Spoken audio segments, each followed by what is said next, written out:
It's been a really long time since I sat down and made like a video like this.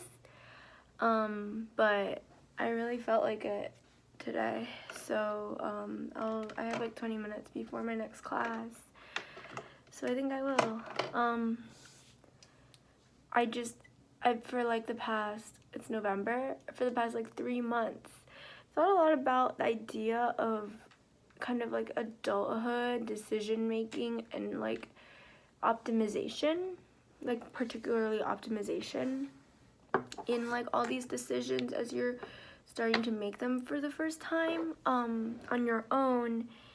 And for me, this transition period has been particularly like just very, to me it's been very significant that I feel that I'm making a lot of decisions for my future, or like making a lot of long-term investments perhaps. Like for example, I've been wearing like a lot of the same clothes since middle school or like late elementary school, so like kind of revamping my wardrobe, or like just like making like these big, like, I don't want to say like big purchases. It's not really about spending money, but more like the infrastructure, like, okay, what do I need for my dorm, right? Or like just all these things that like only occur at the beginning of the transition period, because like a lot of the things I buy or like whatever is going to carry with me to the next phase of my life, or just for like the next couple years. Let's say if I'm still in school, still be using like the same desk lamp or the same whatever. And it's not just all about materials, but that's just something that I want to bring up as like something to optimize, is like,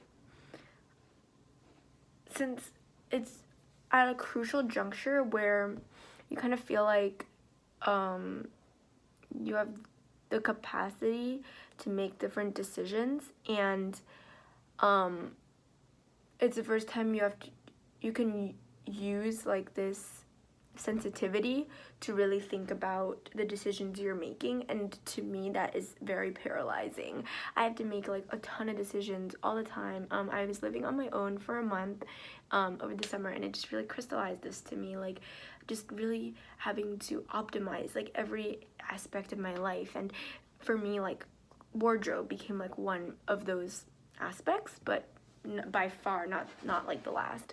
So like others were like, and like I think perfectionism as a mindset, okay, a lot of people say like overachieving high school students, blah blah blah, like they tend to be like perfectionist or whatever, and that, and like people are like, oh, in school, like having grades and like being perfectionist about numbers is like unhealthy and toxic. And while I do agree with that to a certain extent, I actually have been reevaluating that in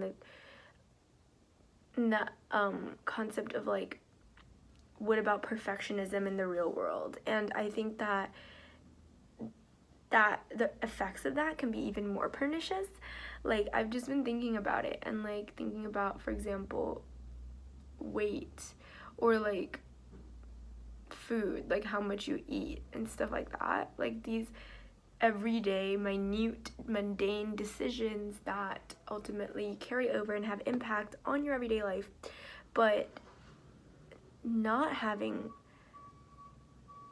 transparency, not having, no, I don't want to say like not having a number. I know a lot of people like aspire to like a weight on the scale, but it's not, to me at least, when I like deal with these struggles of like, do I eat, like honestly, it's not really about like a number specifically. A number is a symptom of it, but it's more like, I want to look like this person, I want to look like the people that I see in real life, and how do I get there? And the problem is that there is no transparency regarding this. And I'm not just talking about images on social media, I'm talking about people I see in real life who I have really like admire, like their bodies, wish I could be like that. And so for me, like the main, I guess like the main issue with this kind of perfectionism is that there is no standard.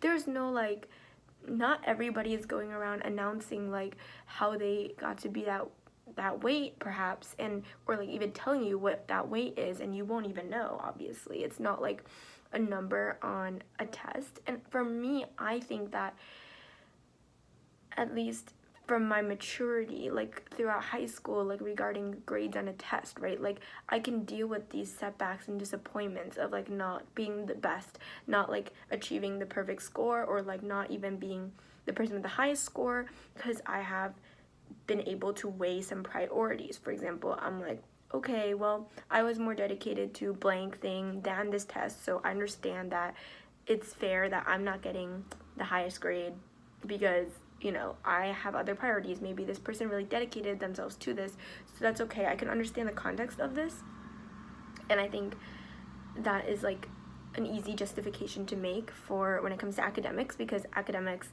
are often not someone's main priority, or like this specific academic thing was not your main priority, and that's okay. And so that can create some dissonance, but you can deal with it.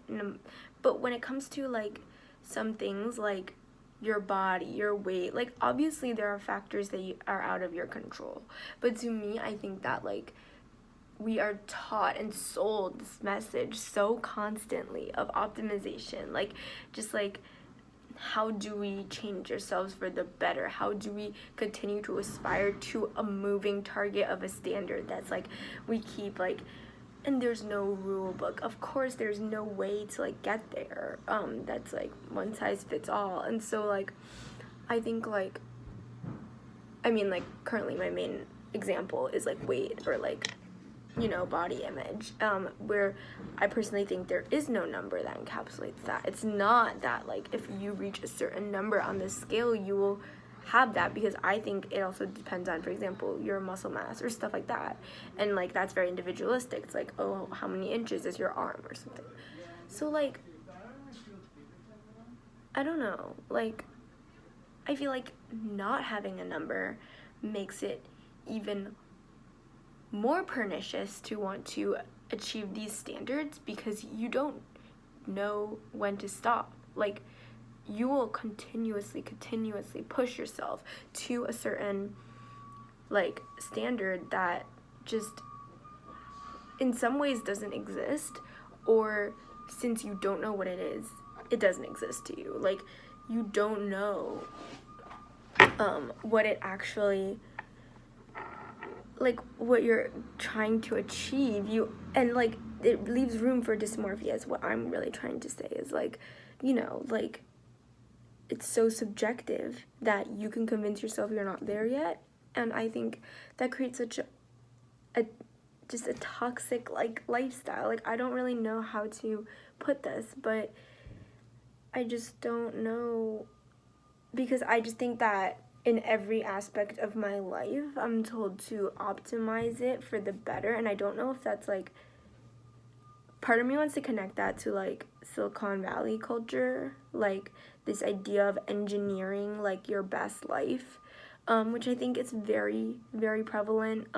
Just like the idea that there's always something that can be improved, and by virtue of it being able to be improved, it should be improved, and yes, it should be improved. Like, why wouldn't you want to improve it? And I understand that, and I like agree with it to a certain extent, but like, God, like it's so much. Like it's very exhausting to be constantly in this rat race, and it's not,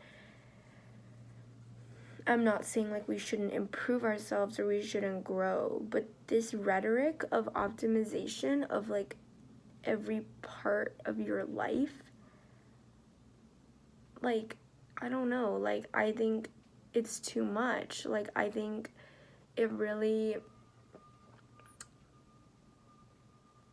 yeah, I think it just really, it's very invasive, I think, where it kind of shifts your mind, your worldview, to not be able to be content. And of course it could be human nature to like constantly want something bigger, better, shinier, brighter, right? But when you couple this with like widespread societal attitudes, I don't think that's a recipe for any kind of good. And so that's just what I want to learn more about going forward, is I really want to understand like to what extent is it too much. And I'm not like necessarily advocating for like paleo, go back to nature, like etc., but like